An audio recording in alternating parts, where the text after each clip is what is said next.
Falar que O Senhor dos Anéis é uma das maiores obras do cinema não é novidade nenhuma. Falar que os livros do Tolkien são sensacionais e todo mundo deveria ler esses livros também não é nenhuma surpresa. Mas será que a Amazon vai conseguir agradar todos os fãs e ainda trazer gente nova para esse hype da Terra-média? Bom, eles já contrataram escritores de Breaking Bad, Hannibal, 13 Reasons Why, Sopranos, ER, Stranger Things, Fringe, Game of Thrones, Toy Story 4 e os produtores executivos de Game of Thrones, Westworld, Boardwalk Empire, Star Trek Beyond e Into the Darkness, Vingadores: A Era de Ultron, e também contam com os mágicos dos efeitos especiais de Piratas do Caribe e Star Wars. E com um orçamento de mais de $500 milhão só para a primeira temporada, faz com que a gente fique um pouco interessado nessa série, não? Então, para poder contar para vocês tudo o que você precisa saber até o momento dessa série, eu vou precisar que vocês fiquem comigo até o fim desse vídeo. Eu sou o PH e esse aqui é o canal Player 2.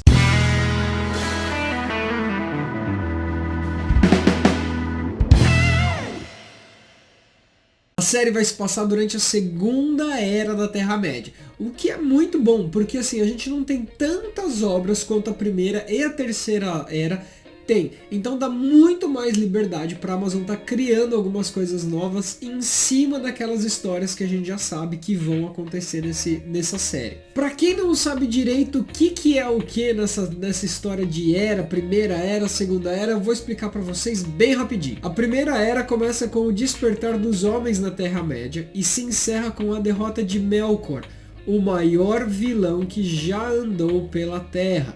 Essa era dura por volta de 588 anos. Já a Segunda Era dura por volta de 3.441 anos e começa logo após esses eventos.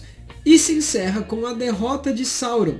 Nós vemos isso no filme A Sociedade do Anel, quando Isildur destrói Sauron e pega o anel para ele. E a Terceira Era dura 3.021 anos. E se encerra com a partida dos últimos elfos e dos últimos portadores do anel no final do filme O Retorno do Rei. Então basicamente tudo que a gente conhece da Terra-média hoje, que ela foi focada ou nos livros, né, O Senhor dos Anéis, O Hobbit, alguns outros jogos de videogame e os filmes que a gente viu, são focados na Terceira Era.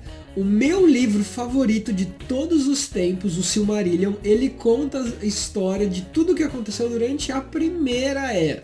Então assim, apesar da gente ter algumas informações a respeito da Segunda Era, a gente não tem tanto material, o que faz com que a base seja elaborada baseada nos livros, enquanto eles podem tomar algumas decisões criativas que não vão ofender tanto aqueles fãs mais hardcore da série. Mas e aí, o que acontece de importante, o que tem de importante na Segunda Era que eu preciso saber antes de assistir essa série? Primeira coisa, a grande maioria dos personagens dessa era, eles têm um período de vida muito longo. A gente tem os elfos, que basicamente são eternos e não envelhecem, os anões, que têm vidas que duram centenas de anos, os Númenóreanos, uma raça de humanos que são descendentes dos elfos e vivem muito mais do que nós ou qualquer outro humano desse mundo.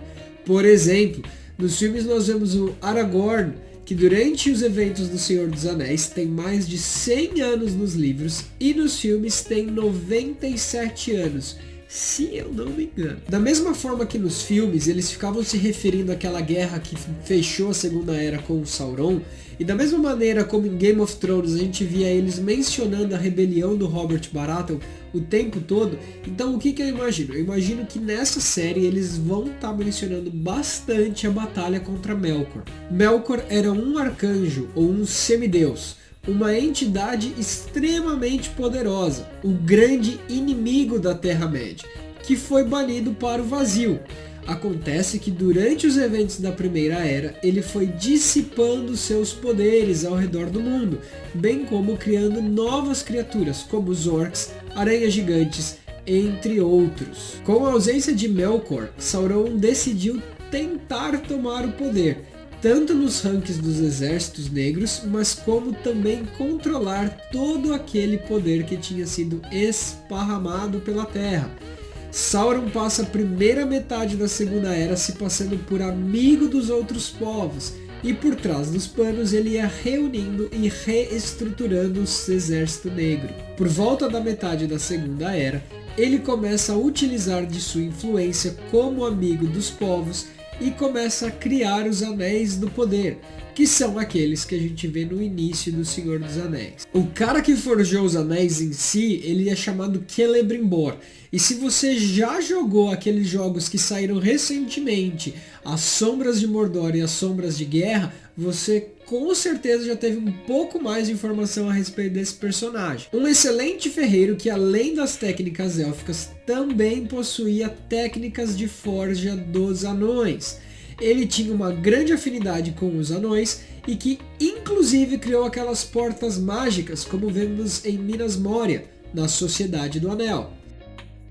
Lembra daquela? Fale a palavra amigo e entre. De toda forma, Sauron engana Celebrimbor a forjar os anéis para as principais raças e depois começa a forjar o seu próprio anel. Assim que ele usa o anel, os outros elfos sentem a presença maligna e retiram os anéis para não sucumbirem à sua maldade. Já os anões eram teimosos demais para sucumbir, enquanto os humanos se corromperam imediatamente. E aí começa o declínio da Segunda Era. Essa última parte, ela já começa assim a declinar para chegar mais ou menos no ponto que a gente viu no Senhor dos Anéis, naquela guerra que eles vivem mencionando, que foi a guerra que dividiu Segunda e Terceira Era, é onde que tudo começa a cair, a despencar em direção para aqueles problemas que eles enfrentaram naquele momento. Mas apesar disso, o Sauron não era uma pessoa que estava assim desesperada para sair guerreando e matando todo mundo. Muito pelo contrário, ele era muito paciente. Nesse meio tempo, a gente está falando aí de quase 1500 anos de diferença, ele aos poucos ele foi tentando convencer, ele foi meio que envenenando, meio que dando ideias erradas para os Númenóreanos e para as outras raças também, claro. Mas ele convenceu os Númenóreanos que se eles viajassem para oeste, se eles fossem para a terra da onde os principais arcanjos ou semideuses, como é que você queira chamar, viviam, eles poderiam se tornar deuses.